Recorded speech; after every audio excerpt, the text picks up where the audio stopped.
బండి మీద పోతున్నారు చూడు, గీ ఇద్దరు ముచ్చటే ఇది.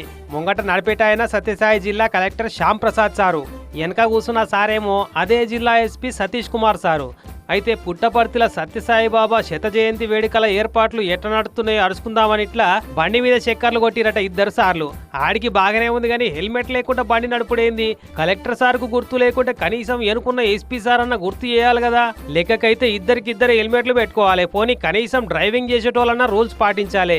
కానీ కోడలికి బుద్ధి చెప్పి అత్తేటో పోయిందన్నట్టు హెల్మెట్లు పెట్టుకోవాలి, ప్రాణాలు కాపాడుకోవాలి అని మందికి బుద్ధి చెప్పి రోడ్డు భద్రతా వారోత్సవాలు మాసోత్సవాలు అనుకుంటా ఉత్సవాలు జరిపించే మీరే రూల్స్ మర్చిపోతే ఎట్లా సార్లు? అంటే కలెక్టర్లు ఎస్పీల సుంటి పెద్ద ఆఫీసర్లకు టక్కర్లు జరగయా? వాళ్ళ గుండ్లు రోడ్డుకు గుద్దుకుంటే గట్టిగా దెబ్బలు దాకకుండా సాఫ్ట్ గా పరుపుల పడ్డట్టు అవుతుందా ఇట్లా? సత్యసాయి జిల్లా సమాజానికి ఏం మెసేజ్ ఇస్తున్నట్టు వీళ్ళిద్దరు అని ఒక్క తీరుగా కామెంట్లు పెడుతున్నారు ఈ సార్లు.